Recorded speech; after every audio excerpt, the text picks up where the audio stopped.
Well, hello everyone, welcome to Pop Culture Vortex. I am your host, Alex Pinto, and as you can see here, we have my little buddy, so you know exactly what we're gonna... Wait, what the heck? No, you cannot be here. I already have this guy here, we don't need you here. Rough. Alright, fine. Cue the video.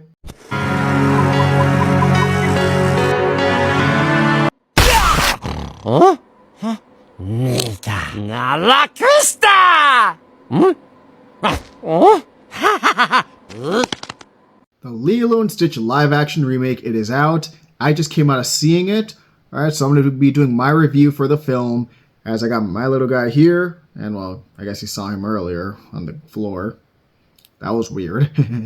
But anyways, so what can I say about this film? You know, when it comes to the Disney remakes, they have been hit or miss. Like, lately miss, as obviously we just had the Snow White film.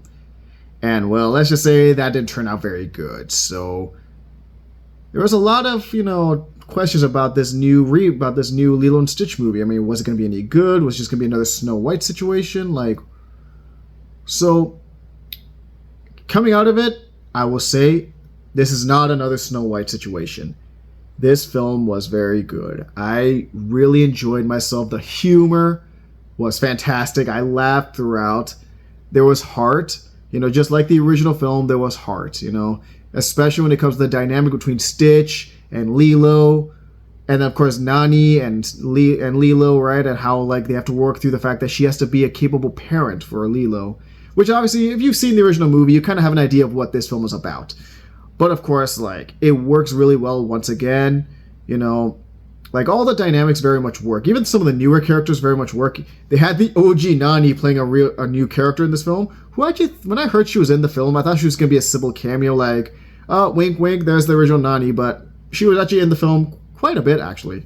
Like, a lot more than what I thought she was going to be, but yeah, of course, let me just say, of course, Stitch as a character is fantastic. Stitch is, like, he's hilarious. What can I say? He's an icon. As my little buddy here, yeah. He is just an absolute icon of a character. And, of course, what the? No. I'm talking here. No, get out. No, please, stop. Jeez. Oh, boy. Anyways, this is going to be a fun video. So, yeah. Anyways, I just lost track there because of that weird thing. Anyways, so yeah, and of course, you know what? I gotta say, it honestly did capture the spirit of the original movie, which is very rare to say. Like, a lot of these remakes, like, there's a lot of these remakes, one thing about Disney's remakes, they've been kind of heartless, like, you know, like, very soulless, if you will, right? Especially when it comes to doing CGI and all that stuff, right? Sometimes they don't get the emotions quite well. This film is not that. This film actually captured the emotion and the spirit of the original film. Like, there was a lot of emotion in this film and a bunch of changes. Mainly, one controversial one that came out recently was, let me just see his name again. Okay, Captain Gantu is not in this film. All right, that's one thing that people kind of got a little worried, is that they didn't put in Captain Gantu, who is the antagonist of the original film. So how do we address that for this movie?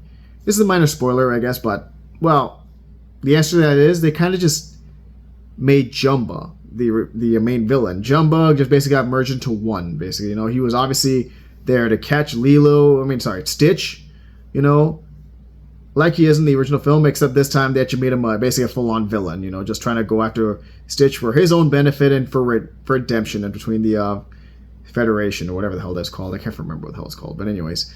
But I also say one thing, the performances, especially by the little girl. Let me read my handy dandy notebook. Her name is Maya Kealoha. I'm probably pronouncing that wrong, so I apologize in advance. She is great. Oh my god, you know, obviously so adorable, but even then she was very much able to capture the emotion of a lot of those scenes, you know, and all that stuff. You're able to follow her throughout, and it's very hard for a child actor to do in reality. I mean, just ask Jake Lloyd from The Phantom Menace. Yikes.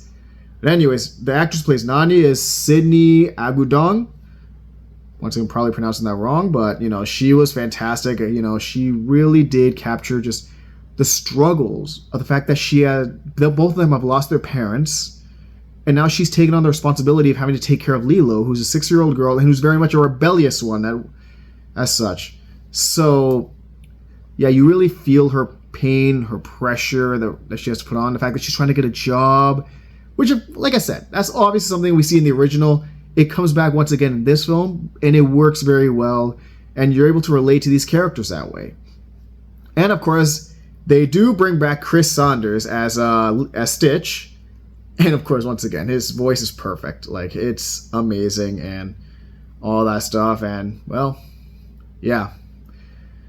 That's all I'll have to say for this movie. You know, like, overall, this was a very good film. If you have a family, if you have kids and all that, maybe you were someone who grew up with the original Lilo and Stitch, and of course you want to bring your kids to see this movie, go ahead and do that, because I feel like both you as parents and a child will enjoy this film very much, alright?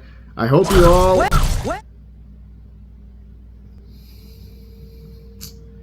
Alright, buddy. I'll let you end off this video. Have a good night.